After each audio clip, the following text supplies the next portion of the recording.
Apakah menurutmu gadis kecil yang lucu seperti ini terlihat seperti seorang pembunuh? Jangan tertipu oleh tampilan polos ini. Anda tidak akan menganggapnya lucu sampai akhir. Nama gadis itu Emma, dia berdiri di depan jendela di pagi hari. Diam-diam melihat kucing tenggelam, kemudian kemasi pakaian Anda dan kagumi piala Anda. Emma adalah siswa yang sangat baik, berdedikasi pada pekerjaannya, dan obsesif-kompulsif. Pada saat ini, ayahnya David memanggilnya untuk makan. Emma memberitahunya, guru memberitahu semua orang bahwa medali tahun ini adalah medali emas, ayah. Dia sangat yakin bahwa dia dapat mencapainya, dan ayahnya dapat bertindak apapun yang dia inginkan. Selama percakapan, bibi Emma tiba. Beritahu David bahwa dia membantunya menemukan pengasuh baru. Karena kecelakaan, pengasuh sebelumnya meninggal. David adalah ayah tunggal yang membutuhkan seseorang untuk menjaga Emma saat dia bekerja. Tapi Emma menolak, mengatakan bahwa dia tidak membutuhkannya untuk saat ini. Ayahnya berpikir bahwa dia masih berduka atas kematian mantan pengasuhnya. Tidak peduli apa, kita masih harus mencari pengasuh lain, rumah itu masih membutuhkan manajer. Kemudian Emma dengan tenang memberitahu keduanya bahwa ada kucing mati di danau. Dua orang mengeluarkan kucing itu bukan masalah besar. Kemudian dia pergi ke sekolah. Selama kelas, tiba-tiba seekor lebah kuning terbang masuk. Semua siswa takut untuk melarikan diri. Hanya Emma yang dengan tenang menangkapnya dan melepaskannya. Guru memuji Emma karena berani, dan para siswa berkomentar bahwa dia sangat kuat. Tapi dia tidak peduli. Sementara ayah Emma bekerja di sebelah rumah mereka. Kemudian pengasuh yang diperkenalkan bibi Emma kepadaku. Setelah mereka berdua berbicara sebentar, pengasuh juga tahu tentang situasi Emma. Merasa baik, dia memutuskan untuk datang bekerja minggu depan. Di sekolah, seorang teman sekelas memamerkan jam tangan barunya, Emma bahkan tidak meliriknya. Setelah itu, Emma mencari kesempatan untuk menjatuhkan temannya, berpura-pura baik. Tapi guru di kejauhan melihat semuanya. Akhirnya, Emma dengan senang hati menarik keluar dan melihat jam tangan yang dicuri. Di malam hari, untuk membuat diriku terlihat lebih jujur dan cantik. Dia mulai berlatih tersenyum polos. Dalam sekejap mata, saatnya untuk memberikan medali di sekolah. Emma tampaknya sangat percaya diri bahwa dia bisa memenangkannya. Tapi guru memberikan medali itu kepada teman baiknya Milo. Lihatlah wajahnya yang kecewa, dia mencoba yang terbaik untuk mengendalikan dirinya sendiri. Setelah upacara medali selesai, guru membuat janji untuk bertemu David secara pribadi. Dia merefleksikan kembali padanya pada ekspresi Emma. Samar-samar mengatakan bahwa di masa depan Emma pasti akan menjadi aktris yang baik. Maksudku Emma adalah orang yang bermuka dua. Tapi David tidak mengerti apa yang dia maksud.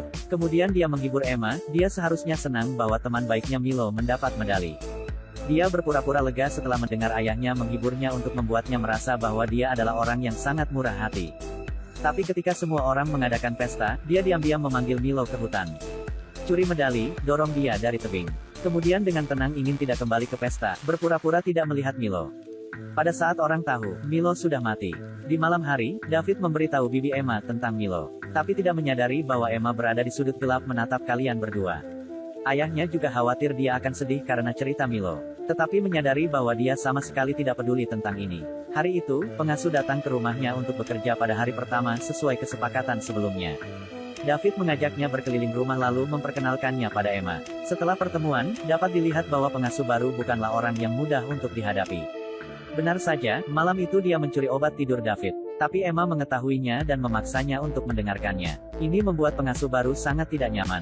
Berkedip ke pemakaman Milo. Ibu Milo menyebutkan medali itu, mereka tidak dapat menemukannya di tebing. Mereka ingin menguburnya dengan Milo tetapi tidak ada cara untuk menemukannya. Setelah mendengar ini, Emma pasti sangat terluka untuk menghindari kecurigaan Mi. Suatu hari, ayahnya membantunya membersihkan kamar, beruang itu jatuh di bawah tempat tidur. Dia membungkuk untuk mengambilnya, hampir menyadari bahwa medali itu tergeletak di ujung tempat tidur. Saat Emma memasuki kamar, dia berpura-pura ayahnya tidak perlu membersihkan kamar untuknya. Senyum palsu mengusirku. Hari itu, guru dan pengacara datang ke rumahnya untuk menemukan petunjuk tentang kematian Milo. Emma ada di pintu menguping pembicaraan mereka. Pengasuh melihatnya dan mulai curiga bahwa dia adalah pembunuhnya. Kalau tidak, dia tidak akan memiliki kebiasaan menyentak ini, tetapi pengasuh memilih untuk diam untuk saat ini. Tidak ingin membiarkan mereka berbicara terlalu banyak, Emma memecahkan vas melukai dirinya sendiri. Guru melihat situasi ini dan pergi dengan pengacara. Saat membalut lukanya, David bertanya kepada putrinya apakah dia pernah menyeberangi tebing. Apakah kematian Milo ada hubungannya denganku? Setelah mendengarkan, Emma langsung membantah, guru itu berbohong, dia membenciku jadi dia mengatakan itu. Selanjutnya, dia memasang tampang menyedihkan yang membuat ayahnya mempercayainya lagi. Hari itu David sedang sibuk bekerja di kamarnya. Pengasuh tiba-tiba masuk dan bertanya apakah saya bisa membuat rokok di sini. David tidak mengizinkannya, karena semuanya mudah terbakar di sini. Pengasuh segera mengatakan bahwa terakhir kali dia tinggal bersama Emma, dia merasa sangat baik, sangat bahagia. Beritahu Emma nanti bahwa dia tidak memberitahu ayah David tentang dia. Juga memuji Anda, jangan menimbulkan masalah bagi saya di masa depan. Emma juga tidak bereaksi, dia tahu pengasuh mencurigainya sebagai pelakunya. Selama Anda tidak mengakuinya, itu tidak masalah. Saat berjalan, dia tiba-tiba melihat mobil gurunya berhenti di depan rumah Milo. Pengasuh itu langsung mengatakan bahwa mereka sedang mencari kebenaran. Suatu hari mereka akan datang dan bertanya mengapa saya membunuh Milo. Anda harus membuat skrip baru sekarang, atau Anda akan ketahuan. Emma menatap guru itu, tidak menjawab. Ketika dia sampai di rumah, dia mengambil obat yang dicuri pengasuh dan mengancamnya untuk tutup mulut. Tetapi pengasuh tidak meminum obat ini, dan mengancam Emma, jika kamu membunuh seorang anak, kamu akan dipaksa untuk duduk di kursi listrik. Goyangkan saja sampai mati. Emma mengerutkan kening ketika dia mendengarnya. Setelah beberapa saat, gadis itu tidak lagi terlihat. Sarang lebah di depan kantor David juga menghilang. Pada saat ini, guru juga pergi dari rumah Milo. Saya baru setengah jalan ketika saya tiba-tiba menemukan sarang lebah di dalam mobil. Dia tidak tahu bahwa sarang ini dipasang oleh seseorang yang nguli. Kemudian seekor lebah terbang ke wajahnya. Hasilnya adalah, karena dia tidak dapat menemukan Emma, pengasuh pergi ke kamarnya. Tidak sengaja menemukan medali. Sore harinya David pulang ke. Begitu dia memasuki ruangan, Emma mencarinya untuk berbicara. Tepat ketika dia ingin pergi, medali yang tergantung di lampu meja mengancam akan membunuhnya. Ketika ayah saya tidak memperhatikan, cepat singkirkan. Tapi pada akhirnya, ayahku tahu. David bertanya padanya, mengapa medali di sini? Pada saat ini, pengasuh lewat, masuk dan berkata, saya baru saja membersihkan kamarnya dan menemukannya. Emma segera memelototinya. Jika tatapan bisa membunuh, Emma pasti sudah membunuh pengasuh ini beberapa kali. Tapi pertama-tama, mari kita selesaikan pertanyaan ayahku. Dia asal-asalan membuat alasan untuk bermain game. Tapi ayahnya curiga dia punya masalah mental. Temui dokter untuk Anda. Keesokan harinya, dia membawa Emma ke rumah Milo untuk mengembalikan medali kepada ibunya. Emma menjelaskan bahwa dia dan Milo sedang bermain game, itu sebabnya dia memakai medali ini. Tapi tiba-tiba Milo meninggal, dia tidak bisa menahannya lagi. Selanjutnya, Emma pura-pura kasihan, meminta maaf, pada akhirnya ibu Milo tidak menyalahkannya. Dia memberitahu David bahwa gurunya baru saja pergi dari sini ketika dia meninggal dalam kecelakaan mobil Thai. Ini membuatnya merasa sangat takut. Emma dengan sedih berkata, itu guru favoritku. David bertanya, mengapa kecelakaan itu terjadi? Ibu Milo menjawab, seseorang menaruh sarang lebah di mobilnya, itu sebabnya kecelakaan ini terjadi. Emma merasa tidak nyaman ketika dia mendengar sarangnya. Baru saja putus percakapan di antara kalian berdua, ingin ayahku segera membawaku pulang.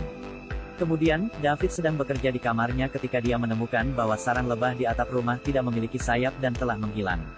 Pada saat ini dia mulai meragukan Emma. Mulailah online untuk mencari artikel tentang anak-anak yang melakukan kejahatan karena masalah psikologis. Setelah itu, dia membawa Emma ke psikiater yang sudah membuat janji.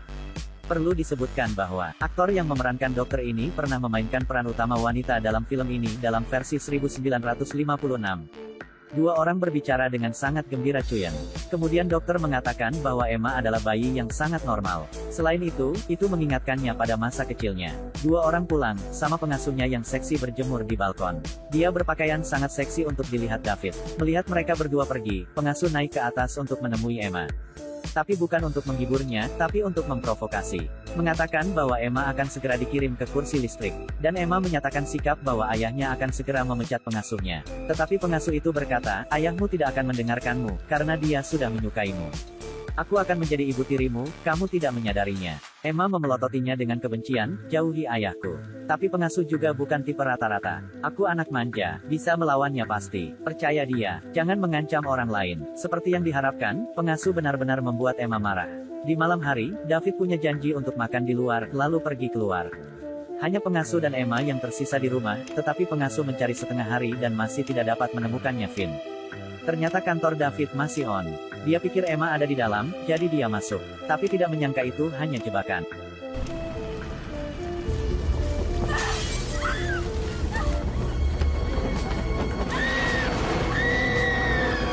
Emma akhirnya menunjukkan senyum puas. Pada saat David sampai di rumah, polisi sudah memadamkan api.